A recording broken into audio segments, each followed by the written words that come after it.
จากแนวความคิดเอาทรัพย์สินทางปัญญาเข้าไปช่วย MSME ให้สามารถแข่งขันสร้างมูลค่าเพิ่มให้แก่สินค้าลาวเป็นที่รับรู้ในตลาดสากลพร้อมทั้งอยากเห็นสินค้าลาวพัฒนาและได้รับการปกป้องจึงเกิดเป็นโครงการทรัพย์สินทางปัญญาสำหรับ MSME ซึ่งได้รับการสนับสนุนโดยกระทรวงอุตสาหกรรมและการค้าร่วมกับองค์การทรัพย์สินทางปัญญาโลกจัดตั้งปฏิบัติโดยกรมทรัพย์สินทางปัญญาโดยมีบริษัทอนุวงศ์มาร์เก็ตติ้งโซลูชันเป็นคู่ร่วมงาน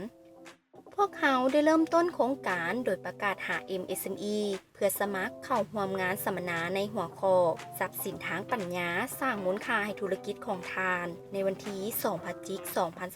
2023ในนั้นได้มีหลายกว่า50หัวหน่วยธุรกิจสนใจเข้าร่วมซึ่งโครงการได้ให้ความรู้พื้นฐานเกี่ยวกับทรัพย์สินทางปัญญาเงื่อนไขในการสร้างยี่ห้อให้สามารถได้รับการจดทะเบียนเครื่องหมายการค้าและยุทธศาสตร์ในการสร้างยี่ห้อให้มีความโดดเด่นหลังจากนั้นโครงการจึงได้ค้นหาผู้ที่สนใจแท้และมีใจอยากพัฒนายี่ห้อของตนประกอบแบบฟอร์มสมัครเป็นรอบที่2แล้วโครงการก็ได้มีการเลือกเฟ้นและสัมภาษณ์เอาจนได้ทั้ง10บริษัทคือบริษัทไอแค่บริการศูนย์หัตถกรรมตามแผนบ้านพ้นหมี ADG พัฒนาการเกษตรฟรีดอมโรงผลิตน้ำมันมะพร้าวกะแสงตะเวนเกียวมาลาบริษัทแก้วเจริญโซกไซโบรกเกอร์ลาวห้องปรุงแต่งผลิตภัณฑ์สมุนไพรยังคูโฮงสีข้าวบุญนักและใบพูเข้าร่วมโครงการอย่างเป็นทางการหลังจากคัดเลือกได้รายชื่อหัวหน่วยธุรกิจที่เข้าร่วมโครงการแล้วพวกเขาได้ลงพื้นที่ไปเยี่ยมยามเพื่อศึกษาความเป็นมาของธุรกิจและกลยุทธ์ทางการตลาดที่เคยเฮ็ดผ่านมาพร้อมทั้งซอกหาโอกาสทางธุรกิจในอนาคตเพื่อนำมาพัฒนายี่ห้อ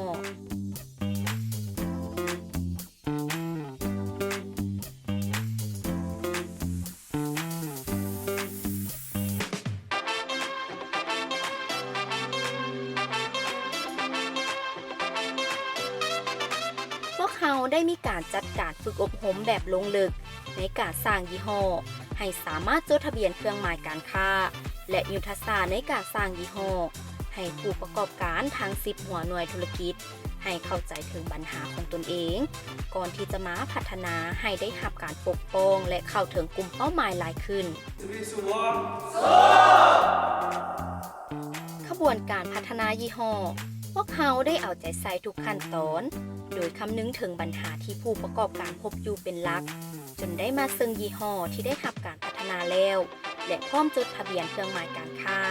โครงการนี้เป็นเพียงโครงการต้นแบบที่พวกเขาได้พัฒนาช่วยผู้ประกอบการเพียง10หัวหน่วยธุรกิจแต่ยังมีผู้ประกอบการอีกจำนวนหลายที่ยังต้องการความช่วยเหลือพัฒนาด้านยี่ห้อและการตลาดซึ่งพวกเขา